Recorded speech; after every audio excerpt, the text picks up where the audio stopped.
Seperti yang udah kelihatan belum? Ya.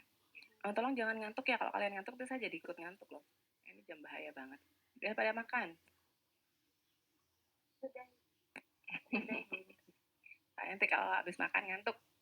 Oke ya, seperti janji saya, kita nggak bicara parasit ekstraseluler, kita hanya bicara parasit intraseluler. Saya mohon maaf lah, saya akan agak ngebut ya. Jadi saya akan segera berikan slide saya pada Korma.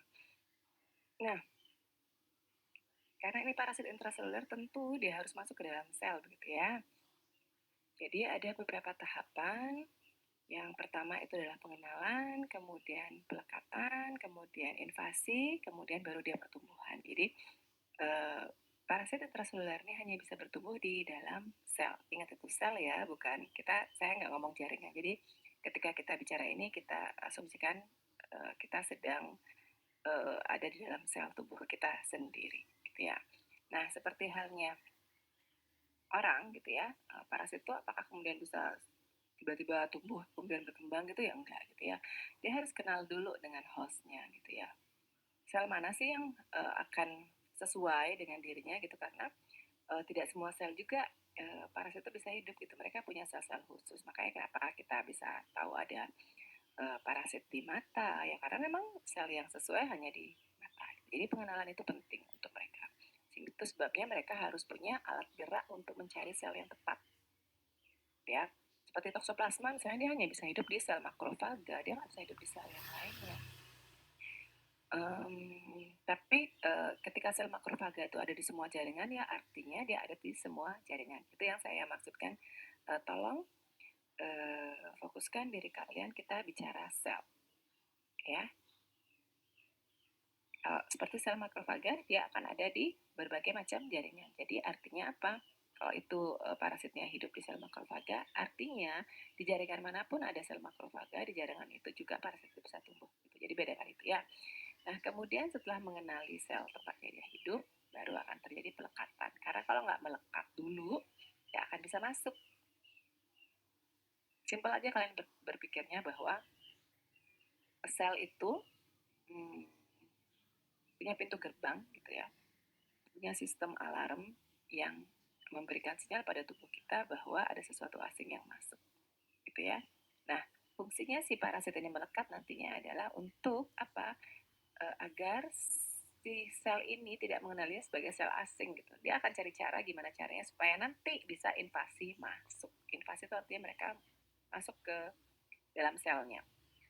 Itu ada beberapa cara untuk invasinya. Kemudian setelah ada di dalam sel, entah di organel manapun dia akan hidup, baru akan bertumbuh di sana. Karena kalau mereka nggak bertumbuh, mereka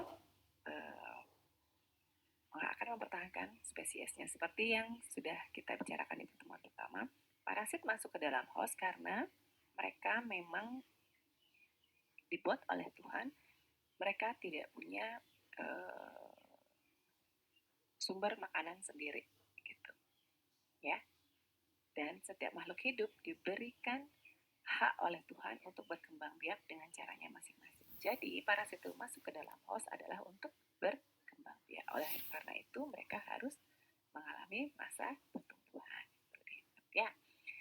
Nah, gimana caranya mereka masuk? Tentu harus ada komunikasi antara selnya sendiri dengan sel hostnya, gitu ya. Nah, ini yang kemudian kita pun sendiri di dalam sel kita, di dalam tubuh kita, antar sel itu punya sinyal untuk berkomunikasi. Ya, jadi dari satu sel ke sel yang lainnya, sel-sel tubuh kita akan berkomunikasi sehingga akan ada fungsinya berkoordinasi. Bisa interseluler, bisa intraseluler, gitu ya. Nah, secara umum apa sih gunanya ada cell communication ini? Ada komunikasi antara sel adalah untuk langsung hidup sel itu sendiri. Coba kalian bayangkan, kalau di dalam tubuh kalian tidak ada sinyal-sinyal untuk berkomunikasi antar sel, tahukah kalian kapan kalian harus makan kalau nggak ada perut lapar gitu ya? Ya kan? Kemudian kita tahu nggak sih nanti kenapa antibodi itu harus diproduksi kalau tidak ada sinyal yang menunjukkan bahwa ada parasit atau infeksi mikroba yang terjadi di dalam tubuh kita. Nah, itu adalah cara organisme untuk melangsungkan hidupnya, berkomunikasi antar sel gitu ya. Kemudian untuk homeostasis sel normal gitu ya. Kemudian apalagi untuk perkembangan dan pembelahan sel. Kapan sel kita harus membelah diri, itu tentu ada sinyal sendiri. Ketika ada banyak sel yang rusak, baru kita akan bertumbuh selnya. Atau kalau kalian masih dalam masa pertumbuhan, ya untuk memperbesar otot, maka tentu harus ada sinyalnya kapan itu harus membelah gitu ya, harus bertumbuh sehingga kalian bisa tambah tinggi, kalian bisa tambah lebar gitu kan ya. Itu harus ada komunikasi. Kemudian ada juga untuk perbaikan jaringan dan sistem imunitas. Ini yang saya tadi katakan sistem imunitas itu, bahwa dalam sistem imun kita itu punya cara komunikasi tersendiri untuk mereka bisa berproduksi. Jadi komunikasi sel ini sebenarnya secara normal pasti ada gitu, terutama di dalam tubuh makhluk hidup. Yang gimana kalau yang satu sel ya, organelnya sendiri dia akan punya sinyal-sinyal tertentu secara kimiawi untuk mengenali itu. Dan kalau dia harus hidup di tempat lain, di makhluk lain maksud saya, mereka harus punya juga cara komunikasinya gitu ya. Nah, bagaimana sel parasit itu bisa mengenali hostnya gitu ya, dengan interaksi antara dinding sel dengan matriks. Yang pertama sekali pengenalan itu adalah dengan matriks ekstraseluler di host. Kalau namanya matriks ekstraseluler artinya dia ada di luar sel gitu ya. Nah, matriks ekstrasel sendiri ini adalah molekul dalam tubuh kita yang membentuk network. Kenapa saya sebut molekul? Karena memang dia molekul yang besar yang melapisi ruang antar sel pada tubuh kita. Jadi jangan dipikir kemudian sel-sel kita bergabung jadi satu, tiba-tiba jadi jaringan gitu kan, kalau teorinya dulu waktu kita SMA ya. Nah, antar sel ini akan dihubungkan oleh matriks ekstraseluler yang kita sebut dengan ECM ya, kalau bahasa Inggrisnya itu extracellular matrix. Nah, ECM ini yang akan membawa sinyal dari satu sel ke sel yang lainnya, itu selain fluida yang ada di dalam sana. Dan ECM ini adalah bagian dari jaringan. Jadi kalau misalnya ada jaringan hati, sel-sel hatinya akan terhubungkan satu dengan yang lainnya sehingga menjadi jaringan itu oleh matriks ekstraseluler. Gitu. Ya. Nah, fungsinya secara normal itu adalah menjaga struktur sel. Kebayang nggak kalau misalkan nggak ada matriks ekstraseluler, sel kita bisa bentuknya berubah-ubah gitu karena kita ada fluida gitu, atau misalnya kalau bergabung dengan sel yang itu desek-desekan itu dia bisa jadi kecil, berhimpit-himpitan gitu. Nah, ECM ini mempertahankan struktur sel agar tetap seperti bentuknya seperti normal. Sehingga itulah perlu ada ruang antara ini yang harus diisi oleh ECM. Kemudian tadi saya sudah sampaikan ECM ini berfungsi untuk mengatur komunikasi antar sel gitu ya. Nah, kemudian spesial untuk terjadinya infeksi mikroorganisme dari luar, fungsi ECM adalah mencegah infiltrasi mikroorganisme untuk membentuk koloni di dalam sel. Ya. Jadi, dalam hal parasit ini, yang kita akan bicarakan adalah fungsi ECM di sini, gitu ya. Nanti kita akan bicara sedikit saja, gitu ya. Nah, pengenalan ECM sendiri oleh mikroorganisme itu jelas juga pengenalan yang spesifik karena mereka untuk bisa melekat tentu harus melewati ECM ini dulu gitu ya, karena ECM ini ada di antar ruang sel sehingga mereka harus mengenali secara spesifik struktur permukaannya. Ada cukup banyak jenis ECM, salah satunya adalah kolagen gitu ya, kemudian ada fibronectin juga gitu ya. Nah, kemudian ruang komunikasinya di transfer oleh integrin namanya yang ada di membran sel. Ini yang gambar merah kuning ini sel. Yuk kita lihat ya. Ini video ternyata sebentar ya.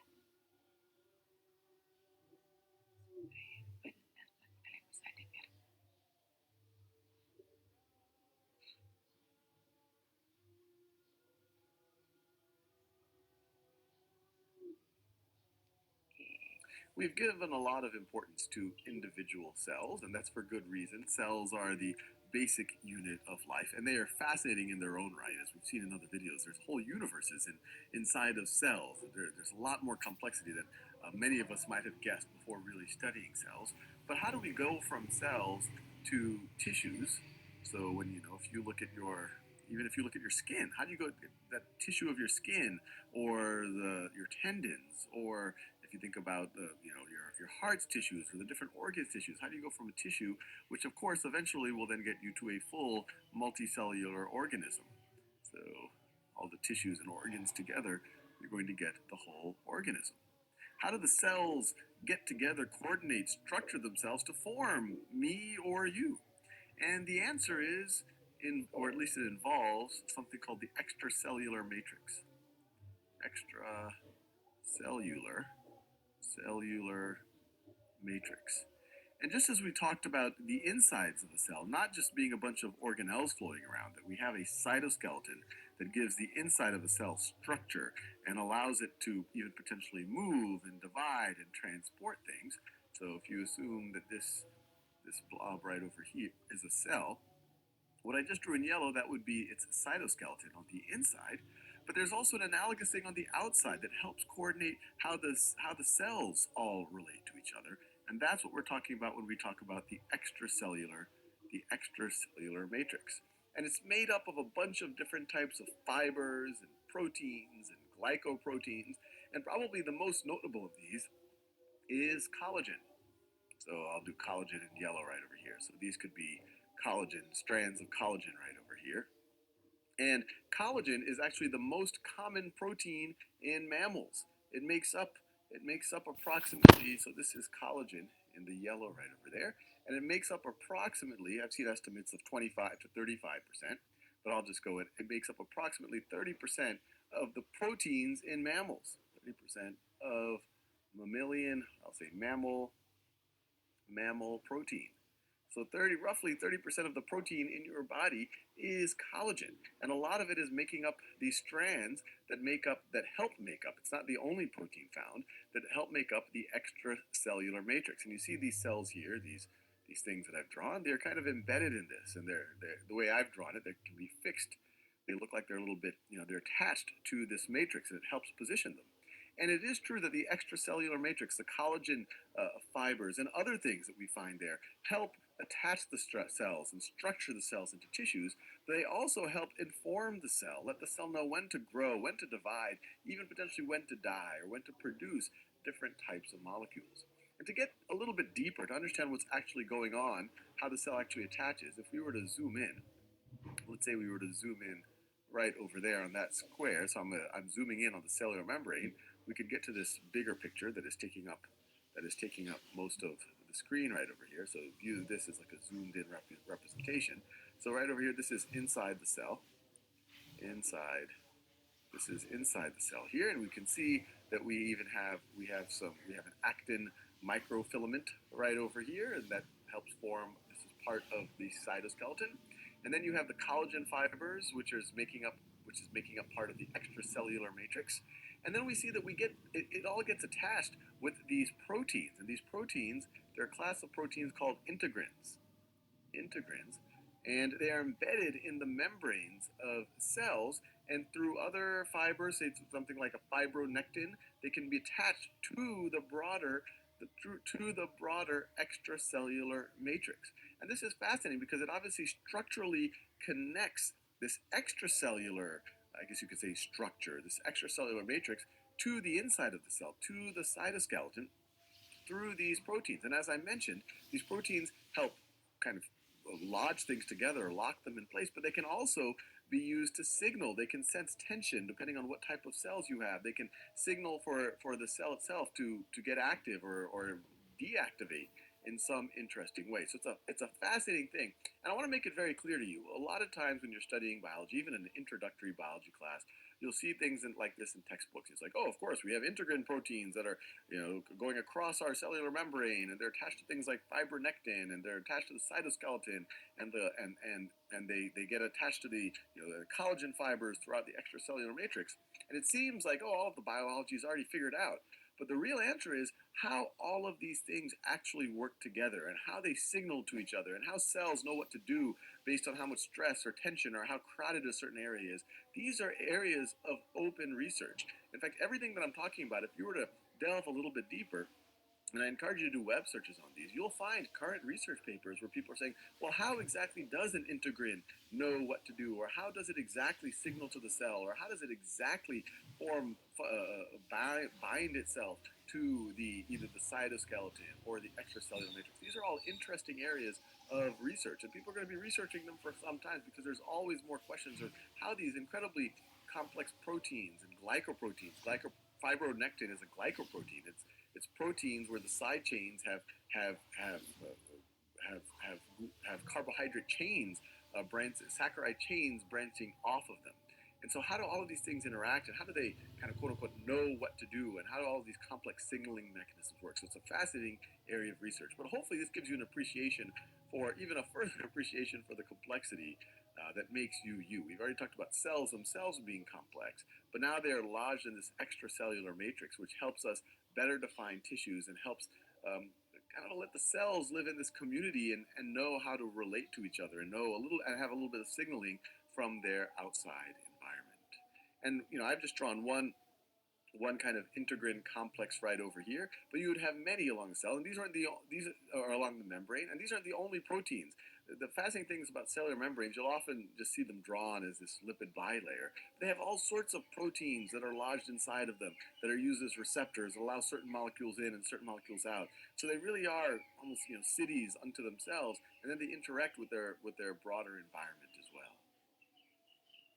Oke, mudah-mudahan masih dengar saya ya. Jadi saya di sini hanya ingin membuat kalian terbuka sedikit bahwa di mana sih kelihatannya ekstra matriks seluler tuh kalau digambarkan secara tisu, prajaringan itu dia seperti ini. Jadi ada sel-sel terus nanti matriks ekstraselulernya seperti ini.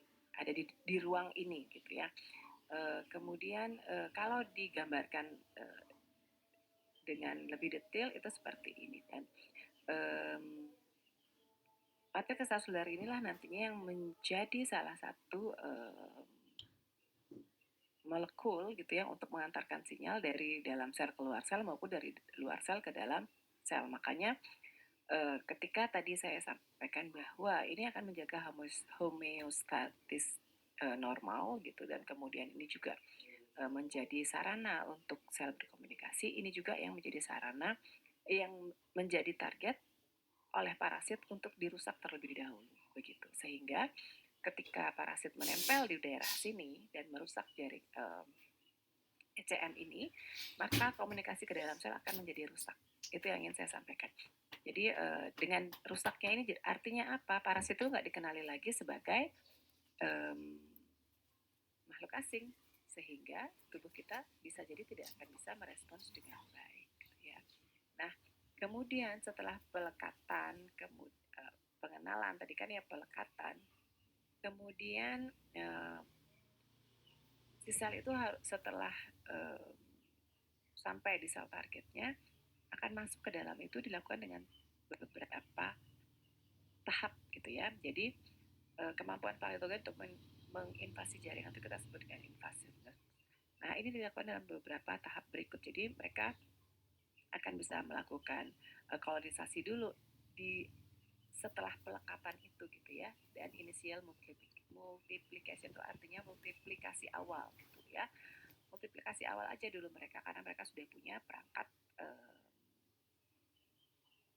replikasinya sendiri gitu ya. Nah, kemudian baru mereka akan masuk. Nah, kemudian kemampuannya untuk melewati sel ini lah yang menyebabkan mereka nanti akan dapat bertumbuh untuk melewati pertahanan tubuh. Jadi dalam sel itu tentu akan ada sistem-sistem lain yang membuat mereka harusnya di rejection gitu ya. Tetapi dengan sudah merusak di awal sistem komunikasi sel kita, maka parasit-parasit ini bisa tumbuh berkembang di dalam sel tubuh kita. Nah, ada beberapa cara mereka masuk ke dalam tubuh kita. Itu ada fagositosis. Saya harap kalian sudah tahu gitu ya, fagositosis itu adalah sebenarnya cara alami tubuh kita ketika ada sesuatu yang menempel di permukaan sel untuk di-engulfment, untuk dimakan, dimasukkan. Jadi si sel parasit ini memanfaatkan kemampuan sel kita itu untuk bisa masuk ke dalam tubuh kita dengan cara itu, salah satunya. Jadi dalam hal ini yang aktif adalah sel kita gitu, memasukkannya. Salah sendiri kita nggak kenal gitu, jadi kita masukin aja. Walaupun harusnya dicerna, tetapi ternyata karena kemudian sinyal-sinyal tubuh kita nggak berjalan dengan baik, itu nggak dikenali sebagai sesuatu yang harus dihancurkan, ya. Nah, kemudian cara berikutnya adalah mereka aktif masuk gitu, dan fagositosis kita juga berjalan. Jadi ini ada kita sebut dengan endositosis atau fagositosis. Jadi baik sel parasitnya maupun sel tubuh kita juga sama-sama aktif untuk membuat si parasit itu masuk ke dalam sel. Nah, kemudian ada satu lagi yang sangat berkaitan dengan patogenisitas, itu adalah active invasion. Jadi ada cukup banyak parasit-parasit yang patogen gitu ya, masuknya maksa gitu, makanya kita sebut dengan aktif invasi. Jadi mereka invasi secara aktif gitu, jadi sel kita nggak kenal tapi dia punya cara untuk membuat dirinya untuk masuk ke dalam sel tubuh kita. Salah satunya adalah Toxoplasma gondii ini, dia punya mikronema Rhoptri dan Cowden ini sebagai alatnya untuk ngebor masuk ke dalam sel. Ini gambarannya. Ini A, B, C, D, E ini ya. Jadi ini ketika dia melekat di permukaan sel, jadi yang abu-abu di dalam permukaan sel, kemudian dia akan keluarkan molekul-molekul dari Rhoptri-nya gitu untuk bisa membuat pori di permukaan sel kita. Lihat nih. Ini caranya. Sehingga ketika sudah ada pori ini ya, ini yang putih ini adalah pori yang kemudian membuat gitu si Toxoplasma gondii ini bisa menyelip masuk gitu. Ini caranya seperti ini, yang lihat di B ini ya. Nanti dia masuk nih ke dalam vakuola istilahnya ya, lubang ini masuk seluruhnya, akhirnya mereka bisa masuk semua ada di dalam sel ya. Kebayang ya? Mudah-mudahan kebayang. Jadi dari dia nempel, kemudian dia keluarkan senyawa invasin, apapun itu namanya ya, kalau di sini namanya Rhoptrin gitu. Nanti dia ini di permukaan sel kita akan ada pori yang membesar gitu sehingga membuat dirinya bisa kemudian menyelinap masuk.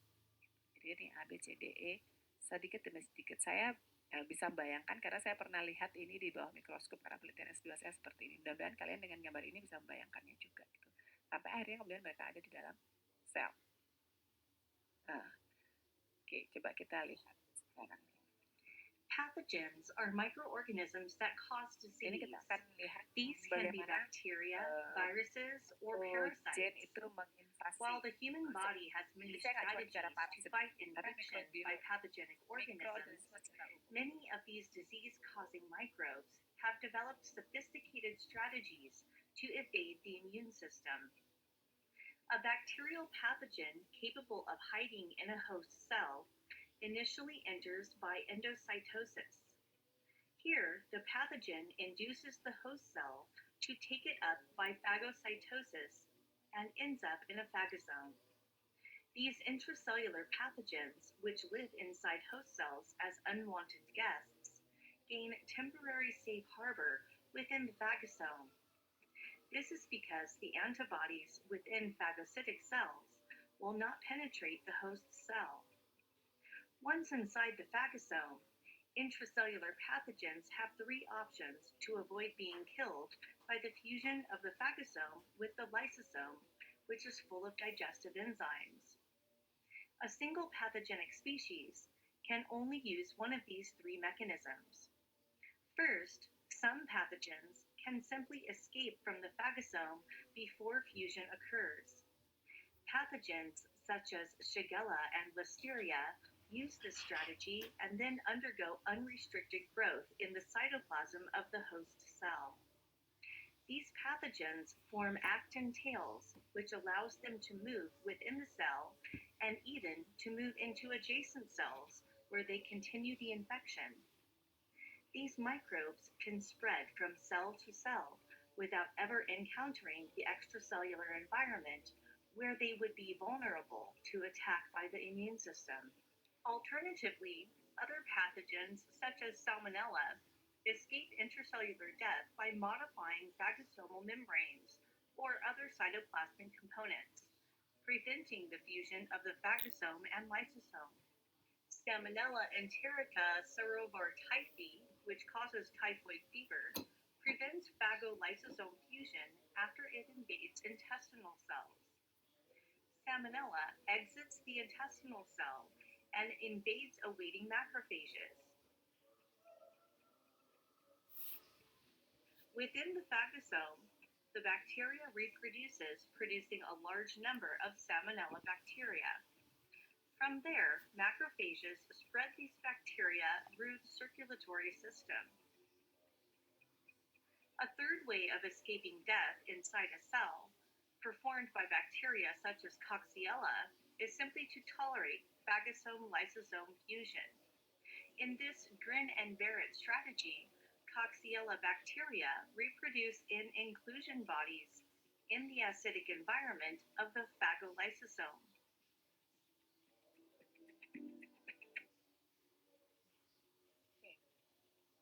Nah, itu tadi beberapa cara mikroorganisme, jadi nggak hanya parasit ya, tapi hampir semua mikroorganisme menggunakan caranya untuk masuk ke dalam sel itu seperti itu. Saya ingin kalian kebayang aja gitu caranya seperti itu. Nah, di dalam sel sendiri bagaimana itu semoga paham ya. Nanti kalau ada diskusi boleh saya dipotong langsung. Nah, setelah bisa masuk tadi kan udah kita tonton sama-sama ya, mereka bisa masuk dengan beberapa cara itu tadi. Mereka bisa inflasi aktif, mereka bisa difagositosis, atau mereka bisa membuat sinyal supaya mereka bisa difagositosis, itu yang tadi endositosis tadi itu ya. Nah, di dalam sel sendiri bagaimana mereka bisa berkembang biak gitu ya, untuk terhindar dari sistem imun. Mereka ada yang tinggal di dalam lisosum, kemudian itu contohnya leishmania, kemudian ada yang dalam vakuola seperti toxoplasma tadi, mereka masuk dengan fase aktif tapi kemudian segera mengurung dirinya dalam vakuola, sehingga apa, makanan gitu, sumber-sumber energi dimasukkan ke dalam vakuola, tapi tubuh di si sel sendiri itu nggak dapat ya, jadi masuknya ke parasit.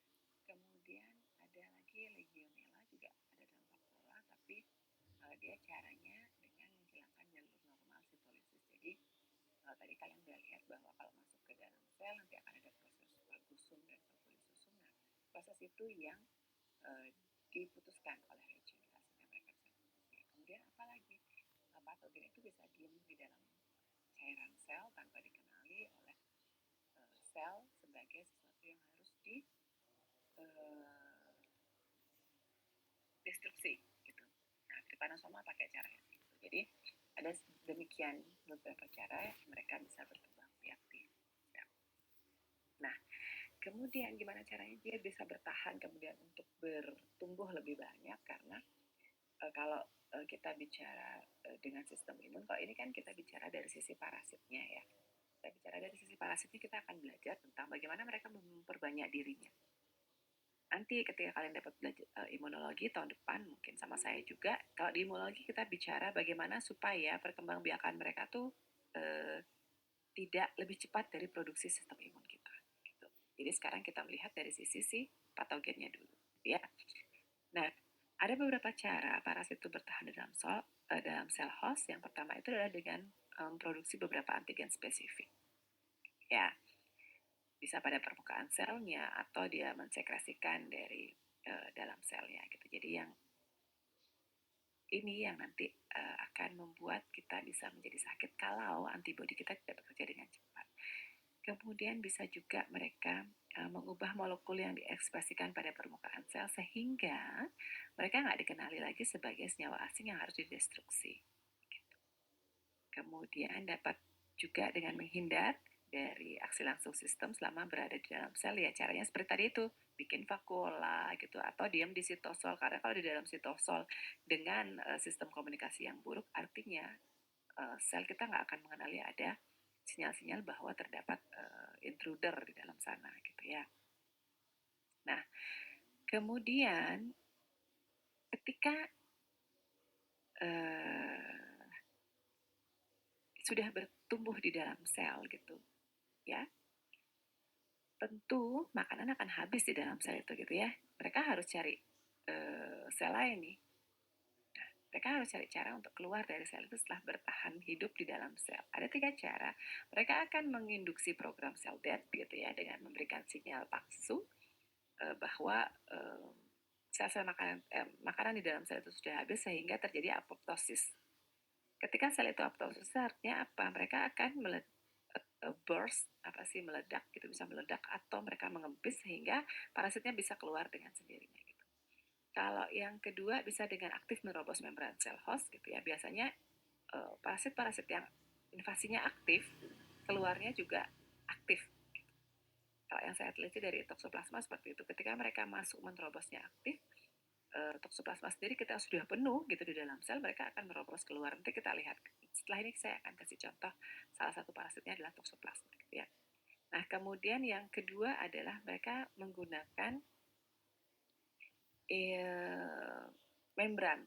Jadi mereka mimikri membran luar sel kita dibuat menjadi membran luar mereka sehingga mereka bisa keluar seperti layaknya bading gitu, sel kita seolah-olah membelah diri gitu ya, sehingga tidak ada lisis sel, sehingga apa, sel kita jadi kelihatannya sakit, nggak sakit gitu ya. Nah ini gambarannya gitu ya. Jadi setelah dia masuk ada 3 cara mereka keluar. Yang satu adalah eksositosis dengan tadi keluar dengan memaksa gitu ya, atau mereka pakai membran sel luarnya, ini mereka pakai membran luar sel gitu ya untuk keluar gitu, namanya extraction and budding, atau mereka pakai aktin tadi, ingat ya tadi ada aktin gitu yang bisa menjadi pembawa sinyal untuk gerakan motil sel gitu ya. Jadi seperti ini. Kemudian ada lagi yang tadi yang kita bilang active host cell destruction gitu ya. Jadi mereka bisa membuat sel itu menjadi lisis, atau salah satu caranya dengan apoptosis tadi, suicide cell itu. Jadi bisa dengan vakuolarnya escape, ini dilakukan oleh Chlamydia, Legionella ini ya, Plasmodium gitu, termasuk di dalamnya. Kemudian ada host cell lysis gitu ya. Jadi ini ada beberapa cara yang mereka untuk keluar dari sel host. Kok banyak ini ya, sebentar coba kita lihat yang ini.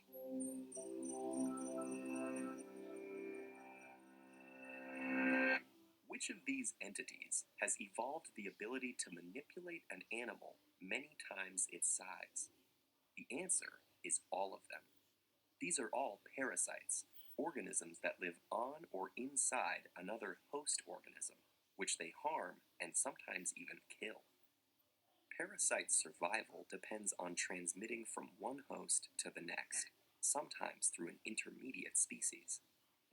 Our parasites elegantly achieve this by manipulating their host's behavior, sometimes through direct brain hijacking. For example, this is the Gordian worm. One of its hosts, this cricket. The Gordian worm needs water to mate, but the cricket prefers dry land. So once it's big enough to reproduce, the worm produces proteins that garble the cricket's navigational system. The confused cricket jumps around erratically, moves closer to water, and eventually leaps in, often drowning in the process. The worm then wriggles out to mate, and its eggs get eaten by little water insects that mature, colonize land, and are in turn eaten by new crickets. And thus the Gordian worm lives on. And here's the rabies virus, another mind-altering parasite. This virus infects mammals, often dogs, and travels up the animal's nerves to its brain, where it causes inflammation that eventually kills the host.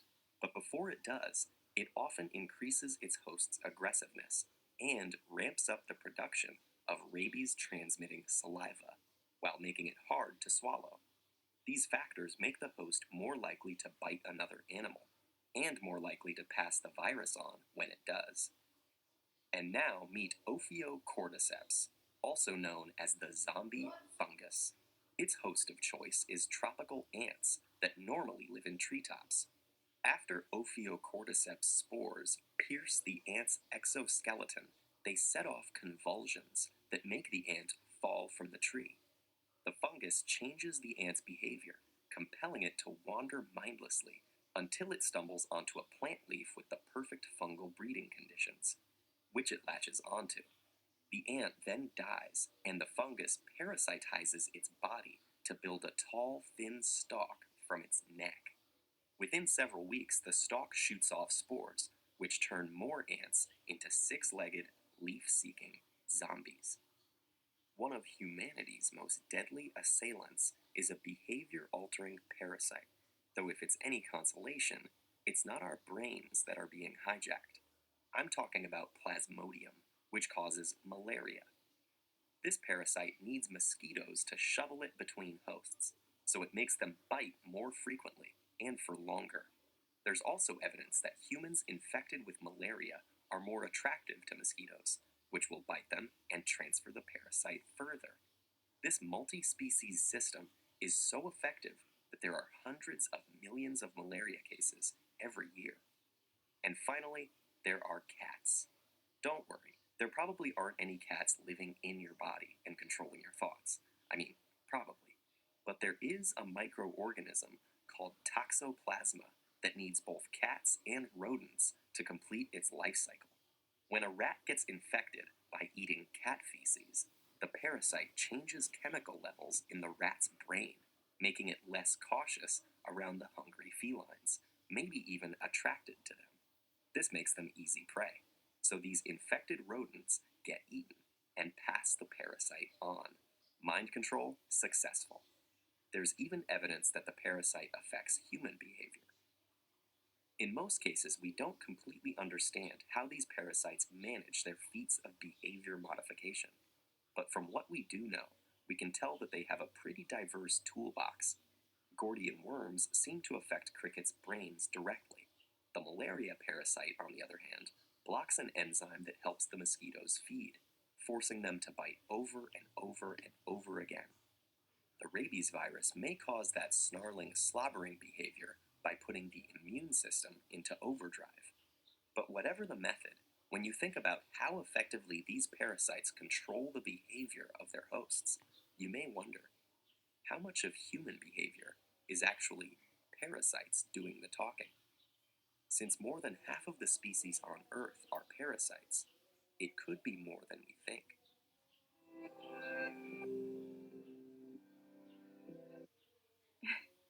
Adik-adik, saya minta maaf ya, nggak sempat saya terjemahkan. Ayo, boleh ya diskusi dulu. Ini makanya saya bilang kita bicara cepat atau terlalu cepat gitu ya. Maaf banget. Oke, boleh saya ulang nggak video yang sebelumnya ini? Boleh nggak? Kalian ya, biar sama-sama nanti bisa cerita ya. Aduh, saya minta maaf banget. Kasian banget sih kalian. Maaf ya, gini deh kalau akhir tahun nih saya umek banyak tugas. Oke, ya kita tonton lagi ya. Maaf. Jadi di video yang ini itu apa yang ingin saya tunjukkan adalah bahwa parasit itu butuh host gitu ya. Tadi kalian udah lihat ada worm, ada apa namanya? Ada apa tadi yang pertama itu ada yang butuh kecoa untuk jadi ini, ada yang butuh kucing untuk hostnya. Dan ini uniknya parasit itu dah. Jadi di tiap tubuh hostnya gitu mereka akan punya, ya ampun. Dek, saya minta maaf ya, kalian belum saya kasih tugas ya. Nanti tugasnya dikumpul terakhir aja pada saat selesai ujian akhir ya. Yang penting saya nanti bisa ngasih nilai ya. Maaf sekali, saya lupa banget. Maaf siapa yang sering kontak saya. Oke, nah kembali lagi di mereka di tiap tahap hidupnya itu punya bentuk morfologi yang berbeda gitu. Jadi mungkin di awal teman-teman sudah saya beritahukan bahwa hostnya parasit itu ada dua macam gitu, ada host intermediate dan ada host tetap gitu ya.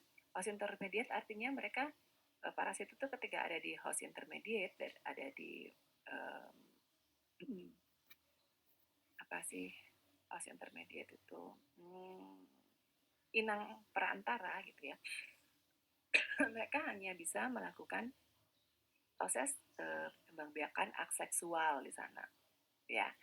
Tetapi kalau di host tetapnya, mereka akan bisa melakukan perkembangan seksual dan aseksual kedua-duanya secara lengkap gitu.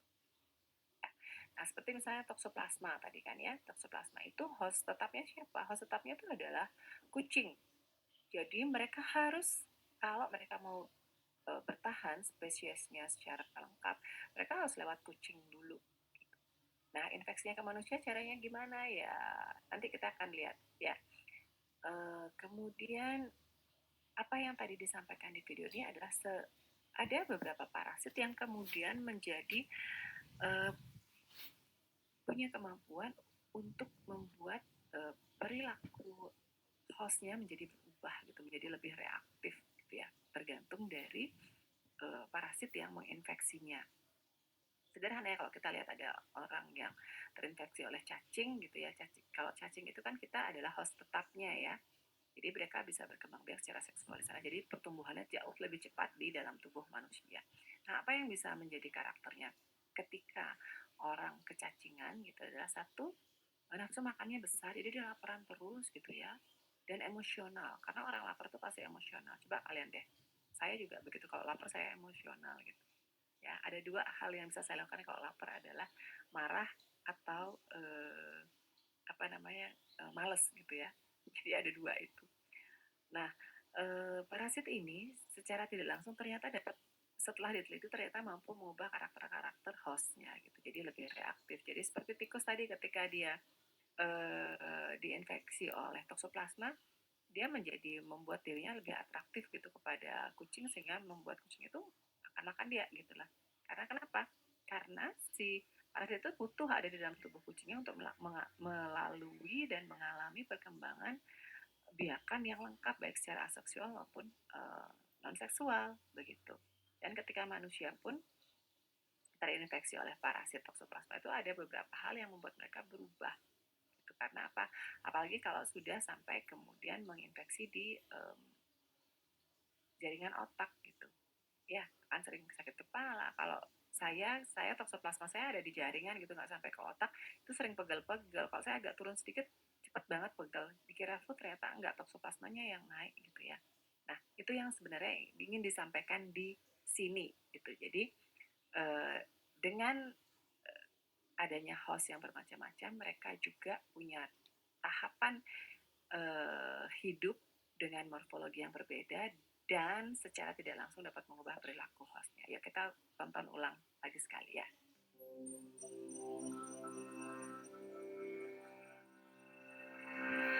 Which of these entities has evolved the ability to manipulate an animal many times its size? The answer is all of them.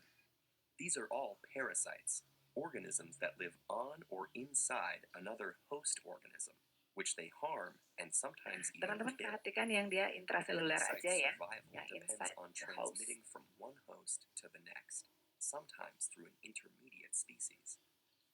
Our parasites elegantly achieve this by manipulating their host's behavior, sometimes through direct brain hijacking.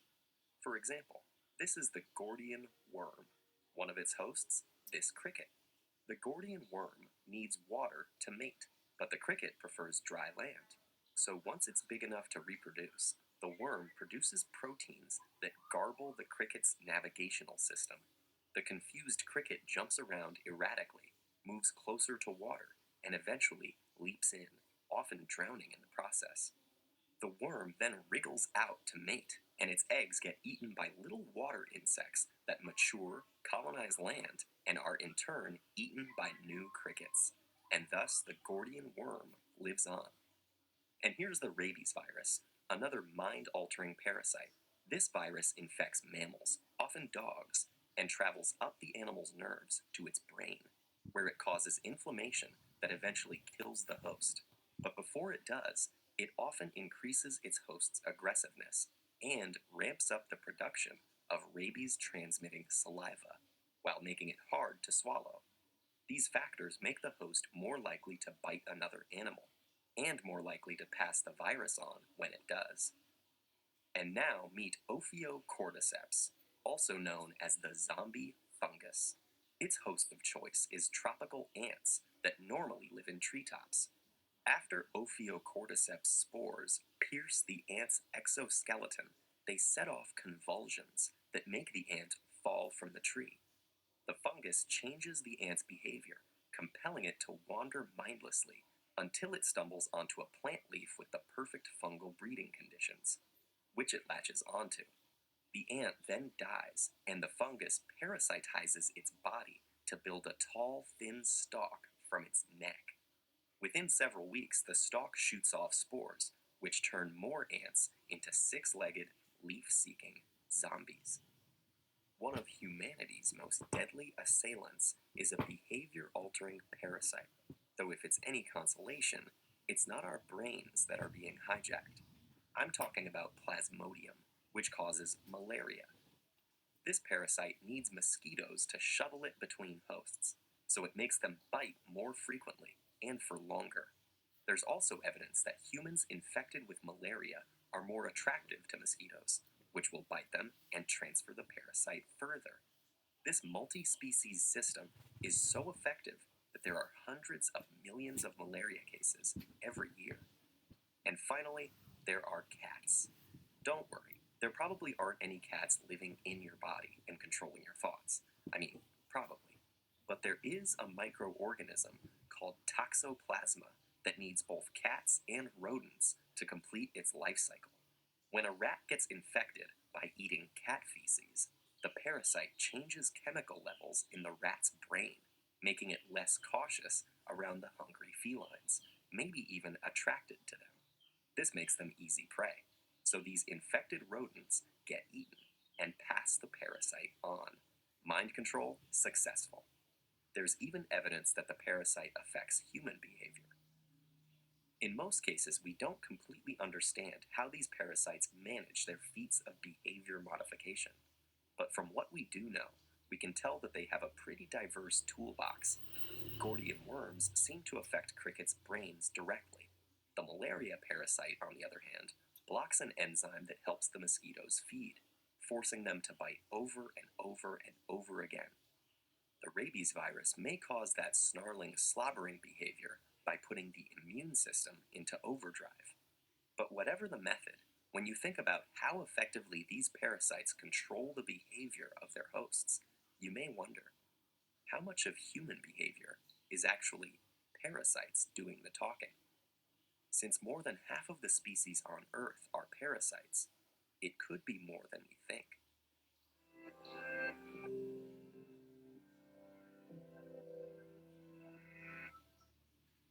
Oke, setelah diulang rasanya udah lebih dong ya.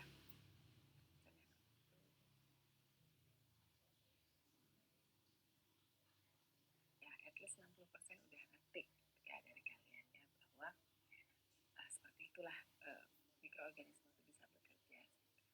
Jadi secara tidak langsung tadi seperti plasmodium gitu ya. Plasmodium itu menyebabkan ketika dia ada di tubuh nyamuknya gitu, membuat nyamuknya itu punya naluri untuk menggigit lebih banyak dan lebih lama gitu ya, lebih sering dia menggigit. Padahal kalau dia nyamuk biasa tanpa plasmodium, dia nggak akan seperti itu karakternya gitu. Jadi itu adalah salah satu caranya juga, Tuhan sudah beri kemampuan untuk itu gitu, sehingga mereka bisa berkembang biak lebih banyak dan jadinya kita terinfeksi kalau kita nggak sehat ya. Oke, ini pesan dari guru saya. Jadi pelatih untuk rendah hati saja, hanya orang yang rendah hati sajalah yang dapat menerima banyak ajaran baru dan kehidupan.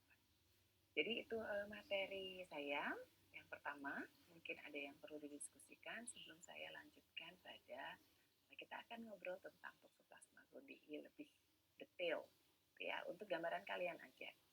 Nanti saat ujian nggak banyak kok saya juga. Iya, silakan. Saya mudah-mudahan bisa jawab ya. Baik, terima kasih dok. Jadi apakah mikroorganisme ini memiliki suatu kecerdasan gitu yang bisa membuat dia sudah paham mengenai apa yang akan terjadi atau bagaimana siklus yang terjadi di antara setiap makhluk hidup, sehingga dia yang menentukan bagaimana sikapnya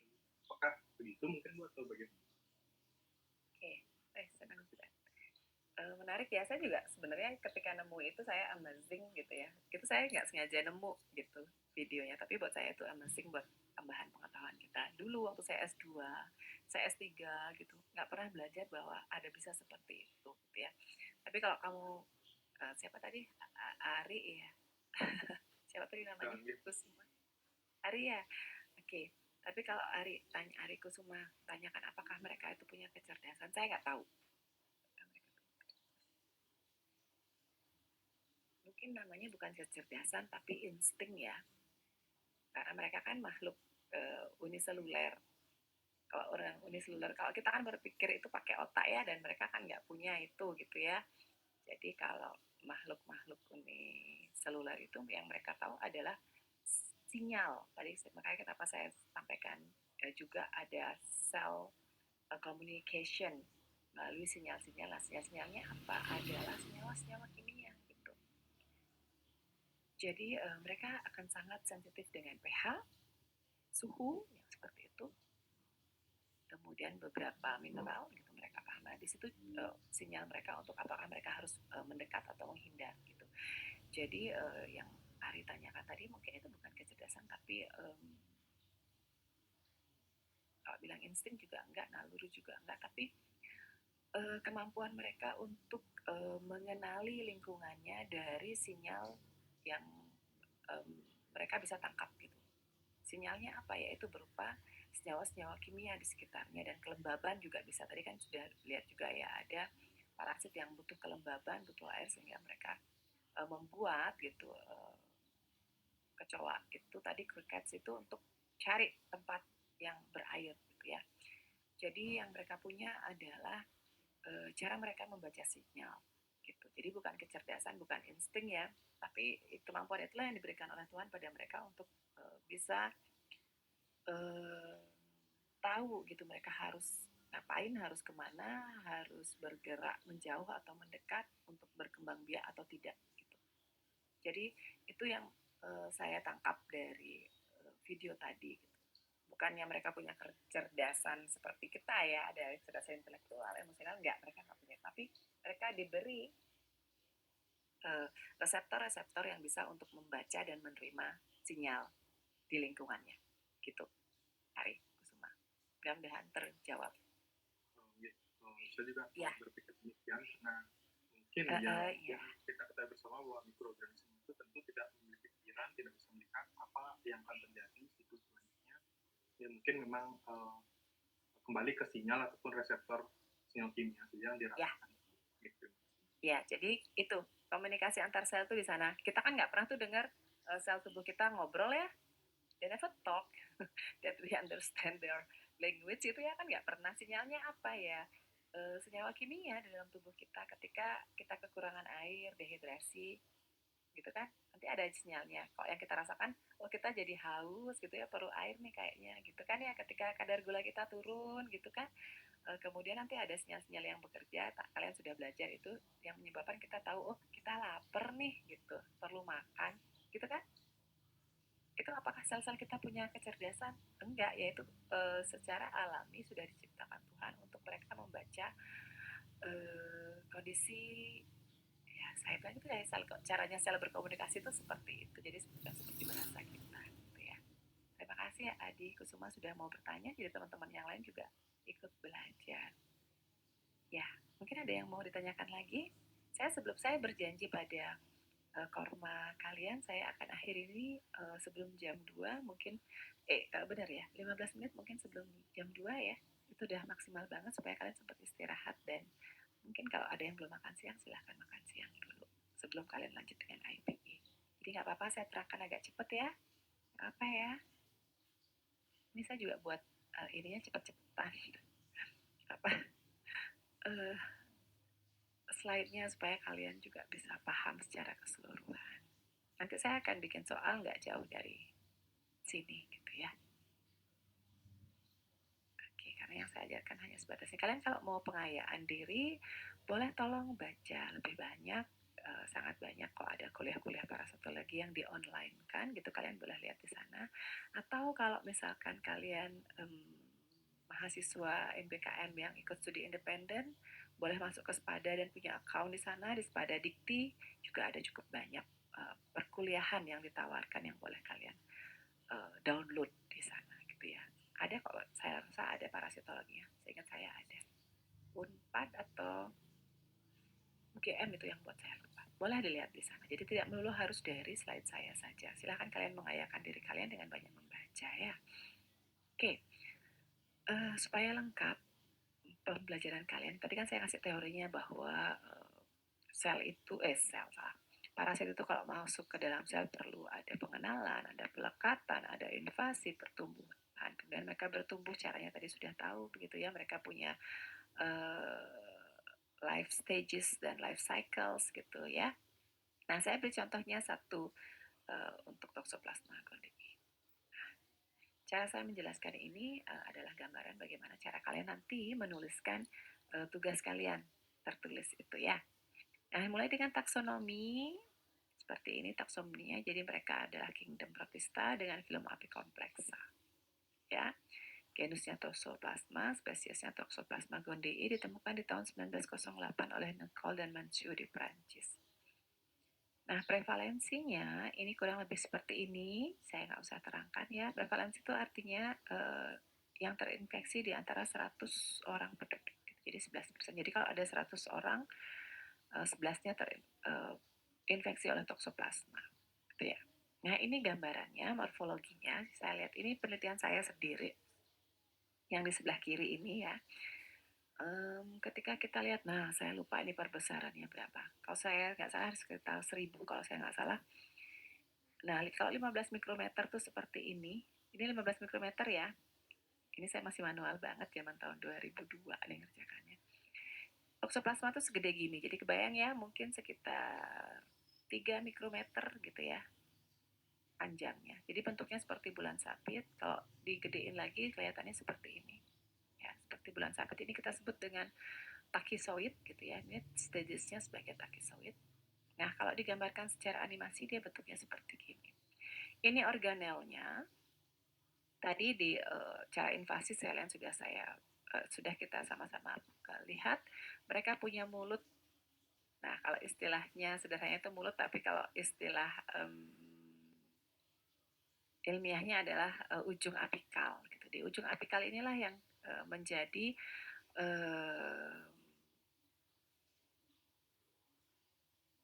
organel mereka untuk menerima sinyal. Apakah mereka harus menjauh atau mereka harus mendekat gitu. Nah, ini ada di depan sini ada conoid, ada rhoptry-nya, kemudian ada micronema. Nah, inilah yang menjadi alat mereka untuk invasi masuk ke dalam sel. Mereka tetap punya mitokondria karena mereka adalah eukariota gitu, mereka punya nukleus juga. Ya, punya retikulum endoplasma untuk proses glikosilasi dan mitokondria untuk proses produksi energi gitu ya. Nah, kalau tadi teman-teman sudah lihat bahwa caranya parasit itu keluar salah satunya adalah dengan melisis selnya gitu ya. Dulu juga diperkirakannya seperti itu dan di slide saya sebelumnya juga masih ada kelihatannya bahwa Toxoplasma itu keluar dengan cara lisis sel. Sebenarnya enggak gitu ya. Saya nggak tahu karena Toxoplasma gondii yang saya teliti adalah Toxoplasma gondii yang diisolasi lokal di Bogor gitu. Mungkin kalau Toxoplasma gondii yang di Prancis mereka burst selnya ya. Tapi kalau yang di sini yang saya lihat adalah mereka keluar satu persatu gitu. Jadi kayaknya mereka pakai aktin dari sel hostnya gitu. Jadi sel-sel yang ini, buncit-buncit ini, jangan salah ini bukan toksoplasmanya ya, walaupun tadi toksoplasma saya tunjukkan bentuknya kayak gini ya. Ini, tapi yang di sini, ini yang saya teliti ini adalah makrofaga yang sudah ditinggalkan oleh toksoplasma. Gitu. Jadi dia kempes darinya yang kembung, harusnya makrofaga sehat tuh seperti ini nih bentuknya. Dia bulat. Nah, ketika ada toksoplasma di dalamnya, dia akan tambah besar gitu ya. Dan di dalamnya ada ratusan juta toksoplasma. Keluarnya toksoplasma itu caranya mereka keluar beriringan seperti ini nih. Jadi ada satu lokasi yang di membran selnya yang terbuka, kemudian mereka keluar satu persatu. Ketika ditinggalkan, ini toksoplasma yang baru keluar, ya, dari sel host, dan ini adalah host yang sudah ditinggalkan, sudah kosong di dalamnya. Oke, sebentar. Ini life cycle gambaran sebentar. Jadi seperti itu. Jadi kalau tadi kalian sudah lihat mereka invasi, masuknya invasi, keluarnya juga mereka invasi, walaupun tidak terlalu besar energi yang dibutuhkan karena mereka hanya membuat pori dan menggunakan aktin untuk pergerakan. Masih ingat ya, aktin dan miosin itu untuk pergerakan sel otot. Nah, kalau di sel makrofaga, aktin itu ada untuk bisa bergerak juga sama sel makrofaganya, tapi dalam hal ini digunakan oleh toksoplasma untuk mereka bergerak keluar gitu ya. Nah, ini ada life cycle Toxoplasma gondii, mudah-mudahan membantu. The life cycle of Toxoplasma gondii. Part 1. Toxoplasmosis can be transmitted orally, by blood transfusion, organ transplants, or from the mother to the fetus. When transmitted from the mother to the fetus via the placenta, Toxoplasma can cause extensive neurologic damage and even the death of the infant. Toxoplasma is infective to all warm-blooded animals. That includes birds and mammals. However, since the sexual reproduction of the parasite occurs only in felines, they are considered the definitive hosts. This mouse is infected with Toxoplasma cysts. On preying it, the cat will also become infected.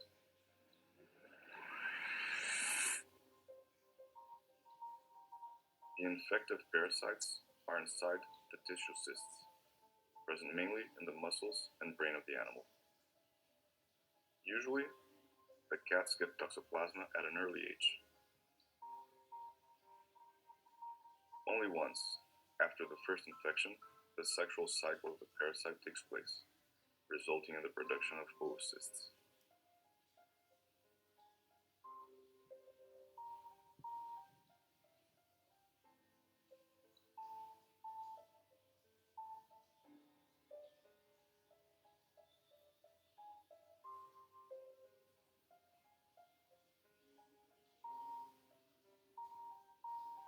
As the tissues of the mouse are digested, so will be the cyst wall, liberating hundreds of protozoite forms that reside inside each tissue cyst.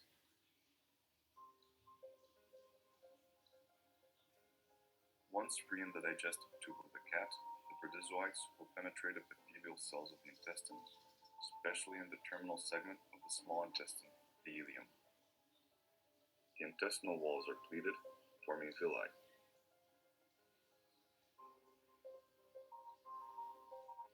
Underneath these villi pass blood vessels and nervous terminals. The apical portion of the intestinal epithelial cells have microvilli. This not only enhances the area of nutrient absorption, but also favors the invasion of the protozoites. Each protozoite will settle inside a parasitophorous vacuole and start to divide by schizogony. In this method of division, many nuclear divisions take place, and in the end, the cytoplasm and organelles are equally distributed among the daughter cells, called merozoites.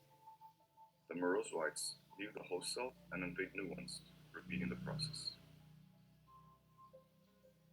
After several schizogonic cycles, gametogenesis takes place. Male gametes are called microgametes and are produced by schizogony, but follow a different pathway, resulting in deflagellated cells. Fertilization occurs when the microgamete fuses with a female macrogamete. Each macrogamete is differentiated from a single merozoite.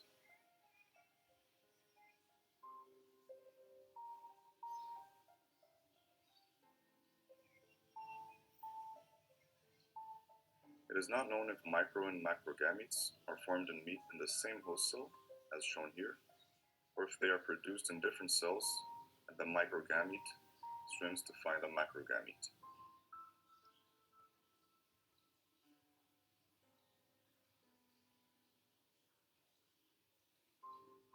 The fact is that a huge number of oocysts is liberated during a short period of time.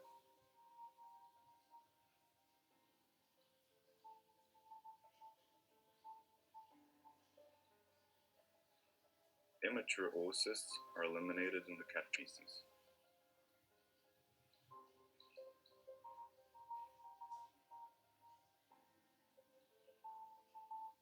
Once on the outside, these oocysts will mature and become very infective.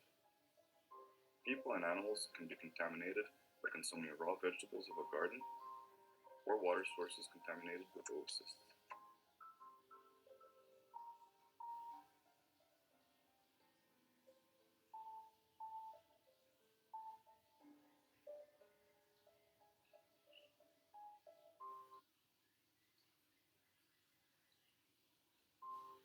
The life cycle of Toxoplasma gondii, Part 2.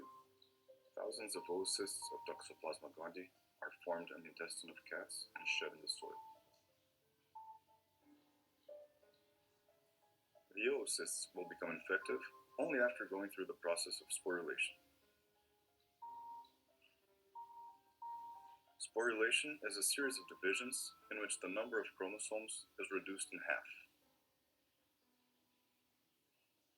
The first division of the oocyst gives rise to two sporocysts. Each is limited by a sporocyst wall, here shown in green. At the end of the process, the mature oocyst contains two sporocysts. Each sporocyst contains 4 elongated sporozoites. This is the mature oocyst, effective for any warm-blooded animal that ingests it, including people. The oocyst itself is also protected by a cyst wall that is resistant to the environment. When a cat evacuates close to a pasture or vegetable garden, these will become contaminated with oocysts. Moreover, the oocysts can contaminate and be carried by a water source. The oocysts are very resistant, enduring variations in temperature and humidity, remaining viable and effective for a long time. Animals grazing in these areas will be contaminated with Toxoplasma. In the same way, people can acquire the parasite by eating food or drinking water contaminated with oocysts.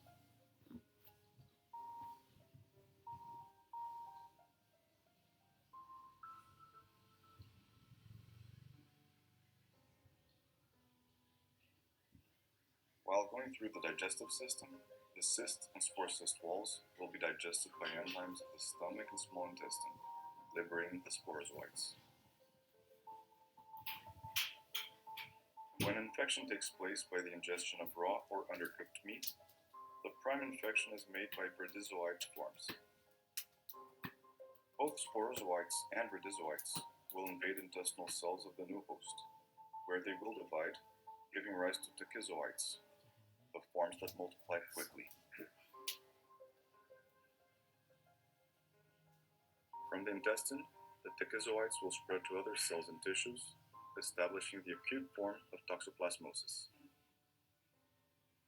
The tachyzoite of Toxoplasma gondii moves by gliding in the extracellular space, projecting this hollow cylindric structure, the conoid, and secreting proteins from the micronemes, here seen as yellow circles.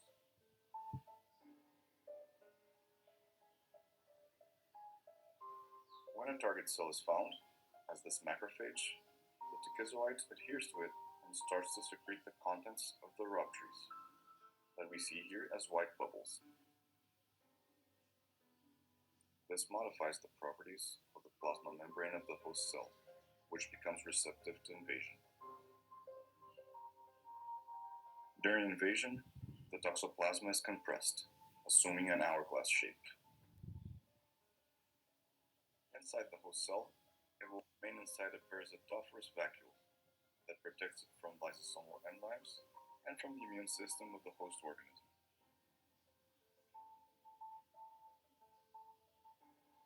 Inside the vacuole, dense granules start to secrete its contents, which will give origin to a tubular network and, furthermore, contribute to the growth of the vacuole, as the tachyzoites replicate by endodiogeny. During endodiogeny, two daughter cells are formed inside the mother cell.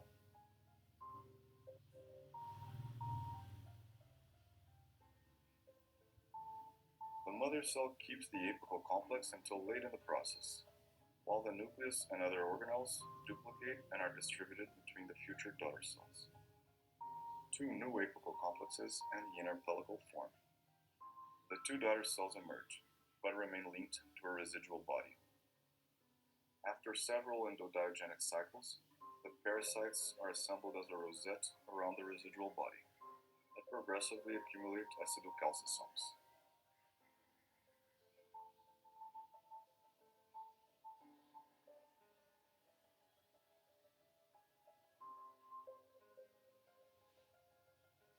Ultimately, the parasites detach from the residual body, break first the vacuole and then the plasma membrane, and move seeking for new host cells to invade.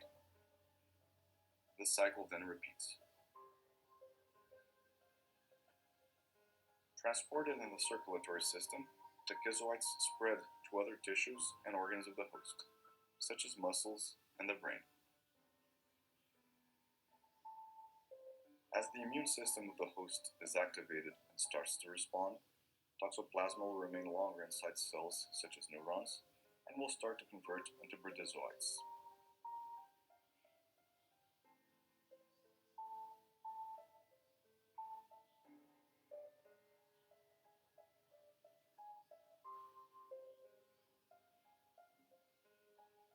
The vacuole acquires a thick cyst wall and is now called a tissue cyst. These tissue cysts can remain unperceived for a long period of time, possibly the life of the host, being characteristic of the chronic stage of toxoplasmosis. When present in animals such as cows or pigs, these cysts are also a source of contamination to new hosts when their meat is consumed raw or undercooked. The huge diversity of hosts and transmission pathways contribute to the global distribution of toxoplasma in the world.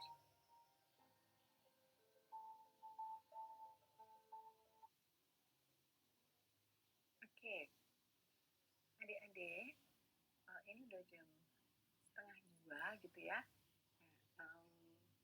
Saya terangkan sedikit saja nanti dua video tadi itu. Jadi ini bisa kalian baca sendiri kalau gejala klinis ya. Kemudian, saya minta maaf. Kemudian ada toksoplasmosis dapatan, ada toksoplasmosis bawaan. Ini juga bisa kalian baca di sini, nggak banyak. Dan penegakan diagnosis dan ini life cycle-nya. Nah, inilah tadi yang kalian lihat di video. Ada dua life cycles gitu ya. Yang video pertama itu adalah menjelaskan life cycles-nya yang ini, yang pakai garis merah ini. Ya, jadi bagaimana si toksoplasma itu dari menginfeksi dari mana sini ya? Dari oosis gitu ya yang ada di tinja kucing, kemudian bisa masuk ke tubuh tikus atau burung, kemudian menjadi kista di tisunya, di jaringannya gitu ya. Kemudian nanti ini karena burung dan tikus ini bisa dimakan kucing, jadilah nanti si toksoplasmanya hidup di dalam tubuh kucing. Siklusnya seperti itu. Itu yang di video pertama. Bagaimana nanti akan ada mikrogamet dan makrogamet sebagai proses sporulasi. Di sana ya kalian mungkin sudah lihat juga ada proses sporulasinya sendiri yang aseksual dan seksual itu ada di dalam tubuh kucing keduanya gitu ya. Nah, kemudian yang di video kedua itu adalah life cycle-nya yang di sini. Jadi dari yang terinfeksi bisa dari tanah, gitu, bisa dari air. Tadi dari air ya, kita lihat ya, itu bisa termakan oleh animal dan kita juga manusia gitu bisa. Jadi dari animal ke manusia bisa, dari kotoran kucing ini langsung ke manusia juga bisa. Nah, di video yang kedua inilah yang diterangkan tadi, gitu ya.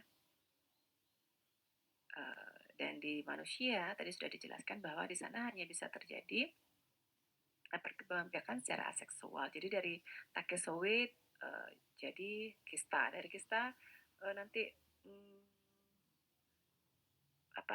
lisis, nanti takezoidnya utama banyak jadi kista lagi. Hanya seperti itu yang terjadi di tubuh manusia. Tapi kalau di tubuh kucing di video pertama itu ada mikrogamet, makrogametnya sebagai gamet jantan dan betina gitu ya, ada kawinannya, kemudian ada mikrogamet baru ada takezoid lagi gitu ya. Tetap ada juga kistanya karena ketika dikeluarkan di feses kucing itu adalah bentuk ookista gitu ya. Jadi 2 video tadi itu menggambarkan 2 life cycle kucing yang 2 life cycle toxoplasma di dalam host tetapnya, yaitu di dalam kucing. Ini yang merah, kemudian yang biru adalah video kedua gitu ya, yang menunjukkan bagaimana siklus hidup toxoplasma di host perantara ya. Terapinya seperti ini. Kemudian ini pencegahannya, kalian bisa baca sendiri. Itu saja yang bisa saya sampaikan. Nanti kalau ada yang kurang-kurang ya, saya minta maaf. Boleh sharing sekali lagi, kita cari waktu, atau nanti boleh Korma menyampaikan pada saya, tapi saya jawab dari chat gitu ya. Oke ya, saya minta maaf, kita sama-sama full schedule hari ini. Mohon maaf saya menambahkan keruwetan kalian. Mudah-mudahan nggak ruwet dengan video tadi, walaupun nggak ada translation-nya gitu. Mudah-mudahan kalian bisa tangkap dikit-dikit. Nanti saya kirimkan pada Korma, kalian bisa nonton berulang-ulang, nanti tambah sering ditonton, mudah-mudahan jadi tambah ngerti. Itu aja mungkin dari saya, mudah-mudahan cukup jelas untuk kalian. Terima kasih banyak. Ada yang mungkin perlu bertanya atau diskusikan urgent? Jadi kalian sempat istirahat sebelum mulai EPE. Ada Kak? Kak ya? Saya anggap cukup ya. Ya, oke. Mudah-mudahan cukup jelas dengan video tadi. Saya bersyukur banget Tuhan membantu saya dengan adanya video gitu ya. Nanti saya kirimkan pada Korma. Siapa ya? Kormanya Armida ya? Bukan. Siapa Kormanya? Bukan saya. Siapa? Oh, Lician. Ya, oke. Nanti saya kirim ya. Nanti silahkan langsung dibagikan pada teman-temannya supaya kalian bisa belajar. Jadi kalau ada yang kurang dipahami, mungkin kalian boleh berdiskusi dulu dengan teman-temannya. Tapi kemudian kalau masih mentok lagi, silahkan tanyakan pada saya. Mudah-mudahan saya bisa menjawab. Gitu ya. Saya minta maaf atas ketidaknyamanan ini. Terima kasih sudah berkenan menunggu saya tadi, juga berkenan mendengarkan saya walaupun dalam kondisi terburu-buru. Selamat siang semuanya. I love you. Selamat siang Ibu. Terima kasih.